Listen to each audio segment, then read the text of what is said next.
저와 여러분이 한 절씩 나누어서 교독합니다. 여호와의 사자가 광야의 샘물 곁 곧 술길 샘 곁에서 그를 만나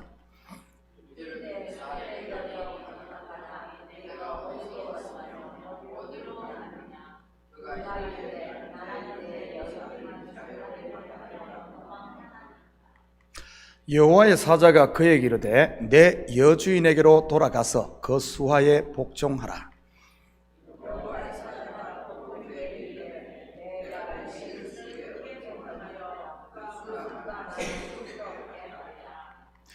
여호와의 사자가 또 그에게 이르되 내가 임신하였은즉 아들을 낳으리니 그 이름을 이스마엘이라 하라. 이는 여호와께서 내 고통을 들으셨음이니라.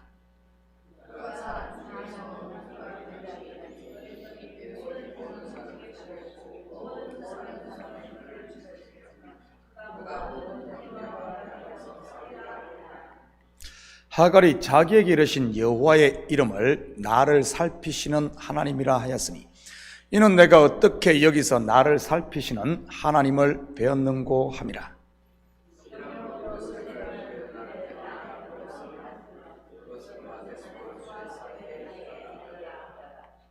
하갈이 아브라함의 아들을 낳음에 아브라함이 하갈이 낳은 그 아들을 이름하여 이스마엘이라 하였더라.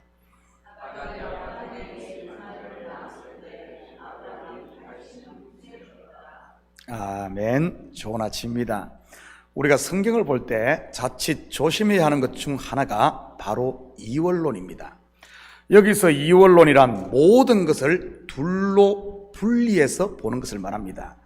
마치 세상을 선과 악, 빛과 어둠, 천사와 사탄, 거룩한 것과 속한 것, 그리고 진리와 율법식으로 말이지요. 그래서 선, 빛, 천사, 거룩, 그리고 진리는 좋은 것, 그렇지 않은 것은 나쁜 것 식으로 보는 것 말입니다.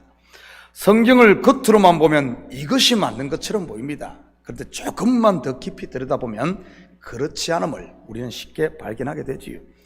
왜냐하면 이 둘은 동전의 앞면과 뒷면처럼 하나이기 때문입니다.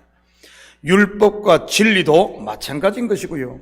율법을 주신 분도 하나님이시요 진리신 예수 그리스도의 피값으로 우리에게 은혜를 베푸신 분도 같은 하나님입니다. 빛을 창조하신 분도 하나님이요 어둠을 창조하신 분도 하나님입니다. 모두 하나님의 선한 목적을 이루기 위해서 말이지요. 물론 사탄과 천사도 예외는 아니고요. 이것은 교회도 마찬가지인 것입니다. 교회 안에는 정말 없어서는 안 될 것 같은 일꾼이 있는 반면 때로는 문제만 일으키는, 그리고 교회를 힘들게 하는 이런 말꾼도 있을 수 있습니다. 그러면 우리는 쉽게 선과 악, 이원론 프레임 속에 그들을 집어넣곤 하지요. 이 사람은 하나님의 사람, 저 사람은 사탄의 종식으로 말이지요. 복음서에 보면 당시 유대인들이 그런 프레임을 가지고 있지 않았습니까? 대표적인 경우가 바리새인들이었고요. 자기 파에 들어오면 의인, 그렇지 않으면 죽을 죄인으로 말이지요. 그리고 세리에 대해서는 이유여하를 막론하고 죄인의 프레임을 씌웠습니다. 그에 비해 세리 중에 세리, 여리고의 세리장 삭개오를 대하는 예수님은 어땠는지 볼까요? 요한복음 19장 9절입니다. 예수께서 이르시되 오늘 구원이 이 집에 이르렀으니 이 사람도 아브라함의 자손이미로다. 저는 우리 식구들이 예수님의 이 시야를 좀 가질 수 있기를 축복합니다. 내가 만든 프레임에 갇혀 사는 것이 아닌 어둠 가운데서 빛을 보고 세상 속에서 거룩을 발견하며 율법 속에서 진리신 그리스도를 볼 수 있는 눈들 말이지요. 그러면 버릴 것이 하나도 없는 모두가 아름다운 것입니다. 우리 인생을 봐도 우리는 어떻습니까? 힘들면은 제발 이것 좀 없었으면 좋겠다. 그리고 기쁘면은 이것이 계속됐으면 좋겠다. 근데 그게 아니잖아요.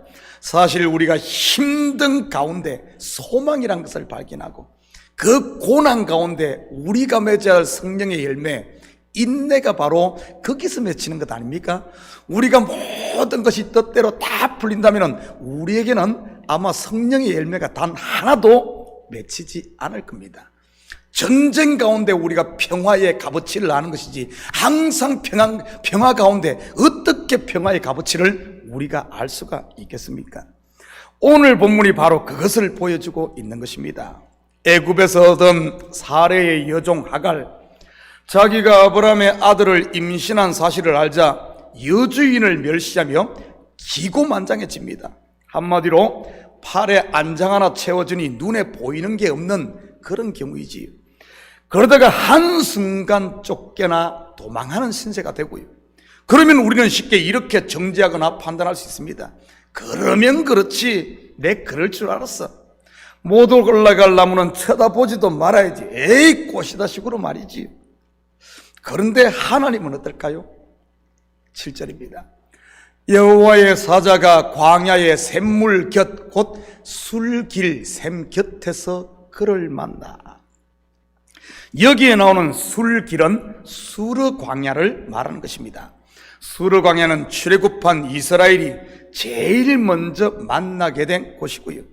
가나안 땅에서 본다면 네게브 광야를 지나 수르 광야 그리고 애굽에 들어가는 것입니다. 그런 면에서 보면 하갈이 네게브 광야를 지나 애굽에 거의 도착하는 이 수르 광야에 갔다는 것은 상당히 멀리까지 도망을 갔다는 그런 말입니다. 아마 다시는 돌아가지 않을 각오로 말이지요. 그런데 그런 하갈을 여호와의 사자가 찾아옵니다. 마치 죄인 중에 죄인이라 낙이 찍힌 여리고의 세리장 삭개오를 예수님이 찾아오듯 사마리아 수가성 여인을 찾아오듯 말이지요. 하나님은 오늘도 이런 하갈을 찾아오시는 줄 믿습니다. 물론 그 하갈이 지금 나일 수도 있고요. 내 육신의 생각을 쫓다가 낙심해 있는 나 말이지요. 사람들은 에이 꽃이다 손가락질할지 몰라도 하나님은 그러지 않는다는 말입니다. 비록 죄인 중에 괴수라 할지라도 말이지. 9절입니다. 여호와의 사자가 그에게 이르되 내 여주인에게로 돌아가서 그 수하에 복종하라. 무슨 말입니까? 원래의 자기 자리로 돌아가라는 그런 말입니다. 여주인의 자리가 어디죠? 종의 자리입니다. 물론 구속 역사로 보면 이것은 율법은 인생들의 뭡니까? 하갈의 존재가 율법을 상징하지 않습니까? 이것은 율법은 인생들의 죄를 드러내 죄인들을 십자가의 은혜 앞에 엎드리게 하는 것이지 스스로 의로워지는 율법의 의로 영생 얻는 것이 아니라는 말입니다. 율법의 이러한 의도를 모르고 잠시 율법주의에 빠져 율법의 의 곧 스스로 구원을 얻겠다고 했다면 이제 자기 자리를 찾으라는 말이지요. 이것은 또한 성도는 성도의 자리 곧 은혜 아래 머물러야지 율법으로 돌아가 자기 힘으로 막 하려고 하는 것은 아니라는 것을 보여주는 겁니다. 설령 벗어났다 할지라도 다시 제자리를 찾으라는 이런 말입니다. 하갈이 자기의 자리에 돌아갈 때 주어지는 복이 무엇인지 볼까요? 10절입니다. 여호와의 사자가 또 그에게 이르되 내가 내 씨를 크게 번성하여 그 수가 많아 셀 수 없게 하리라. 이것은 아브라함에게 주신 약속과 비슷합니다. 약속의 자녀 말이지요. 하나님께서 아브라함에게 하신 약속이 하늘의 별과 같이 바닷가의 모래알 같이 네 후손 바로 사레로부터 태어나는 이삭 그 후손을 약속했잖아요. 여기서 우리는 한 가지 의문을 가질 수 있습니다. 하갈을 통해 낳은 이스마엘의 후손은 결국 약속의 아들인 이삭 곧 이스라엘과 대적 관계에 있게 됩니다. 그래서 이들이 번성하는 것은 하나님의 백성에게는 곧 대적이 많아지는 것이고요. 좀 혼란스럽지 않습니까? 이것은 무엇을 의미하는 것이겠습니까? 먼저 12절을 봅니다. 그가 사람 중에서 들나귀 같이 되리니 그의 손이 모든 사람을 치겠고 모든 사람의 손이 그를 칠지며 그가 모든 형제와 대항해서 살리라 하니라. 무슨 말입니까? 이 말은 하갈의 자손들이 본처의 자녀인 이삭의 후손 곧 이스라엘과 대적 관계에 놓이게 되는 것을 말하는 것입니다. 그렇다면 왜 하나님께서는 율법으로 상징되는 하갈의 후손들을 많아지게 하는 것일까요?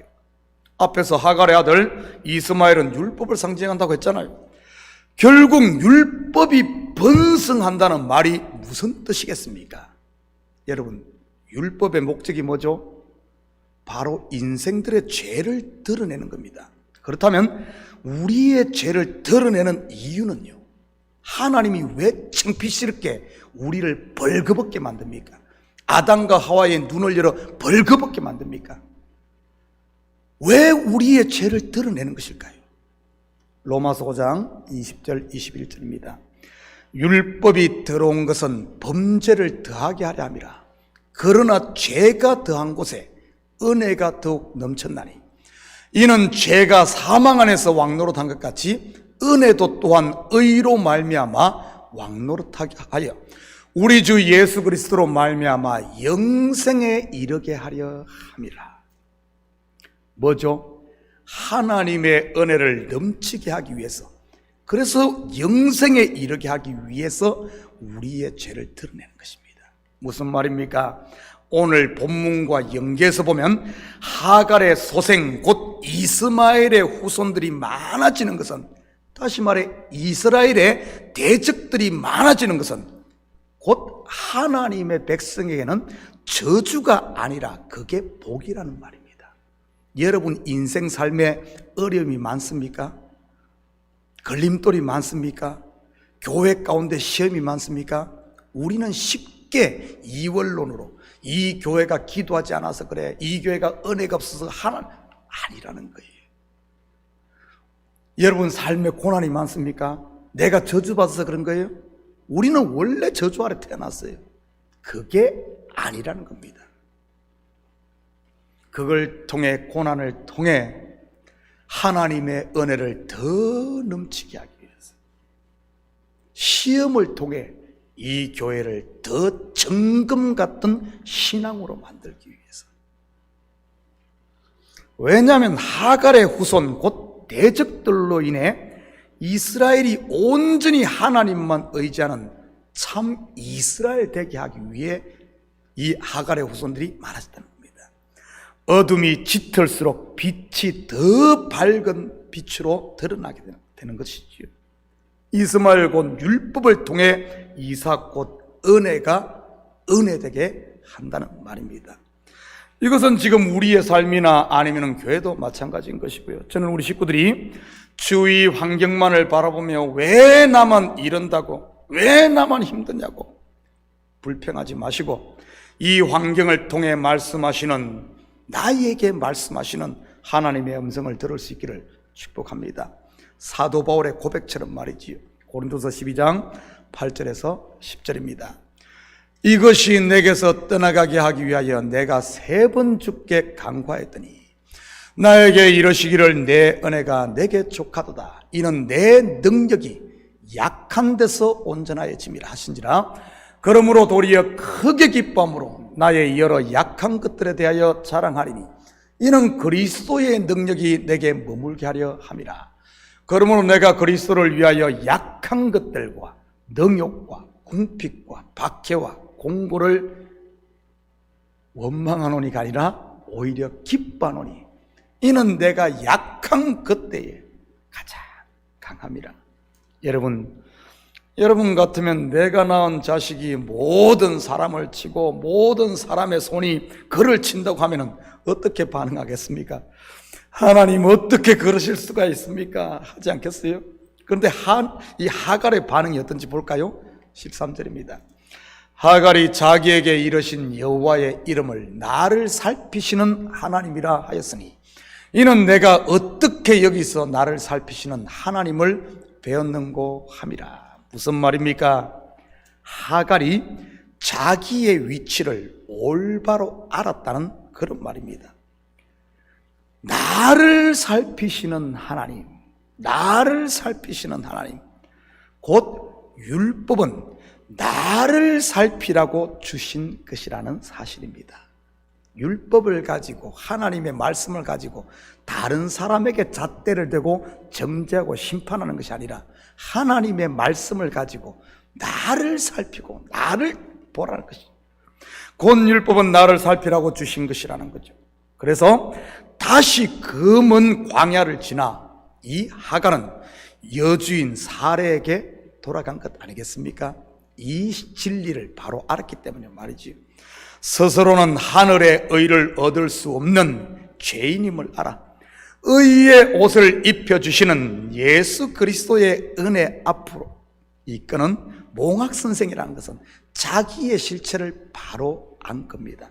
이 사실을 알 때 율법은 더 이상 우리를 매는 짐이 아닌 날개가 되는 것입니다. 여러분, 고난의 이유를 알 때, 어려움의 이유를 알 때, 시험의 이유를 알 때, 여러분, 나의 환난의 이유를 알 때, 그 환난은 우리를 고생시키는 것이 아니라 우리를 더 정금으로 만드는 하나님의 복 중에 복이라는 사실이지. 그래서 시편 기자는 고난당하는 것이 내게 유익이라.